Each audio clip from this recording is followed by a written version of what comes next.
It's TYLER.V here, and I'm back with another video for Thick Vision Thursday.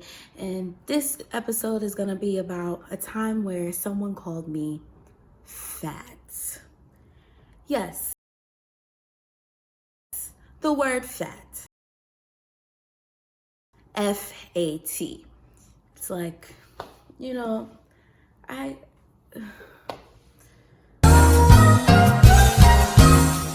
it always amazes me how people could be so direct and not even know you. Like, when I say not even know me, this was a random man on the train. So, I hope this story also encourages people to, one, be wise with your words, two, be kind to people, because you never know where people are in their journeys, and you also don't know what their struggles are, okay?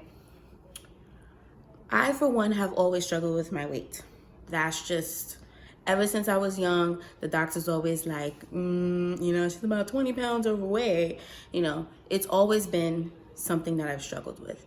A lot of times weight is not necessarily based off of what you eat. It can be, one, emotional, and two, ancestral. Let's get into it. Emotional weight gain. Yes, that may lead to you overeating, undereating, and your body starts to hold on to fat. And then therefore you become larger than what you expect to, even though it may not be because you are actually overeating. But yes, emotional eating can also lead into overeating as well as undereating. Ancestral traumas. Depending on what your beliefs are, my beliefs is that we live multiple lives, and we've come into this life form to work on things that we've struggled with in the past. So I know for a fact that my weight issues are ancestral. Yes, it can also lead to emotional eating and overeating, but the root of it is ancestral. There are past life traumas that I have had in other lives where I need to work on. And so that's what my struggles are based off of. Okay. So people need to mind their damn business. Okay. Let's just get into it. I don't know why this man thought that it was okay, but let me just start from the beginning. Because honestly, this is a very touchy subject for me, and it's a very emotional one, and it's one where I feel like, people just need to be cautious of their words. They really do. Okay. I, for one, have always been called out my name, especially by family members. Growing up in a Caribbean culture, weight and being overweight is looked upon in such a complete different way, as far as what Americans look at weight. Growing up in a Caribbean culture, the way how they use words, sometimes they don't have any type of filter, and that's just the culture. They see something, they speak their minds, and that's how they see it. It doesn't matter what your feelings are, they just tell you. So if they think you're fat, but Jesus Christ, how you put so much weight on you? But Jesus, you get so fatty, you get fat, they automatically you gain 20 pounds. It's like, oh, you gain weight, you fat, So that's expected in the Caribbean culture. Is it okay?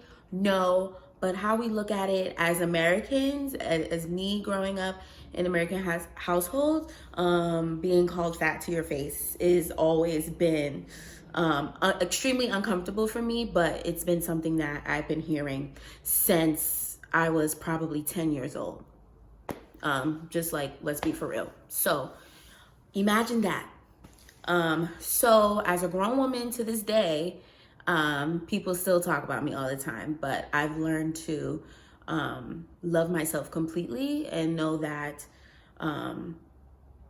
that as long as I'm healthy and that I'm working on my inner and outer for me, not for anyone else, then that's all that matters. So that's that. So one day, I'm on my way to the studio. I'm on the train, and I automatically hear this man, and he was Caribbean. He spoke to a woman. She was a thick girl. She was big. And automatically he said, you need to lose some weight.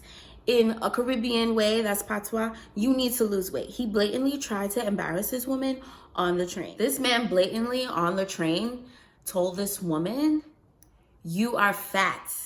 Like, you are fat. You're fat.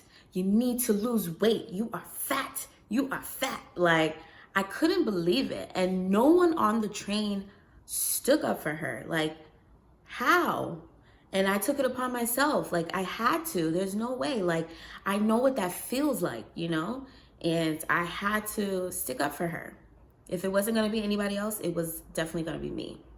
But in a way, though, West Indian culture, they do celebrate bigger and curvier bodies, you know, but sometimes it could come across as very like demeaning and rude and just, you know, just downright mean. He doesn't know what journey this woman is on. He doesn't know if she lost 20 pounds already and she's, you know, a little bit long, she's on a journey of losing weight. He doesn't know anything of that. What he did was he saw her and he proceeded to judge her, right? So me, who's had these struggles for most of my life, I thought it was necessary for me to speak up and speak out about this. So what I did was I gave her words of encouragement. I said, sis, you are beautiful. You don't have to listen to this man. Please ignore him. Please understand that you are beautiful and you're strong just the way you are. And that man doesn't know anything about you. He doesn't know your struggle. I proceeded to let him know. That woman got off the next stop. Don't you know this man decided to come to me and look at me and say, you need to lose some weight too. Excuse me? That man blatantly then proceeded to call me fat and said, you are fat too. You need to lose weight too. Y'all, when I say this man really had the audacity to be on this train to try to insult everybody who he thought he could insult. Meanwhile, I just had yoga that day. So I was all in my Zen mode. And you know, it made me realize that TYLER.V Dillard, you have come a long way, my dear. Because had he caught me about 5 years ago, it would have ruined me. And this is what I'm talking about, is that people need to be cautious of your words because you don't know what that person is going through. I prayed that that woman had got some type of encouragement, because when I say nobody on that train was sticking up for her, nobody stuck up for her but me. And I had no words for him because that's not my job. But what I did was give her self-encouragement. And so what I say to you guys is that if you ever see somebody who's being disrespectful to a woman, especially about her weight, stick up for them. Because you have no idea what it's like to be in a bigger body and to be judged all the time. By freaking walking down the block, people look at you, should she be wearing that? I've had family members literally tell me, or tell other people within my family, like, should she be wearing that? Yo, if I want to wear a crop top, I'm going to wear a crop top. If I'm going to wear a two-piece bathing suit, I'm going to wear a two-piece bathing suit, okay? Mind your business.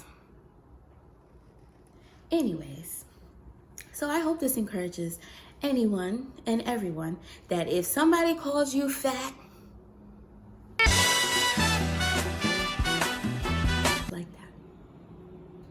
just like that. You don't owe anybody an explanation of where you are in your journey if you choose to lose weight or not. Sis, you are beautiful. Man, you are beautiful. And I really hope that this encourages anyone to also talk about their stories, because it's real out here. It's hard, I know, but we got this.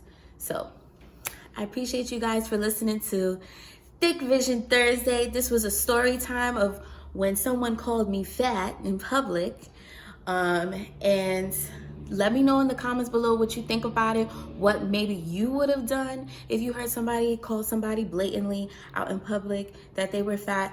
Let me know. Also, let me know what other topics that you want me to discuss. Right now, I'm just trying to be really personable and talk to you guys and tell you like who I am and all of my experiences to help other people out there.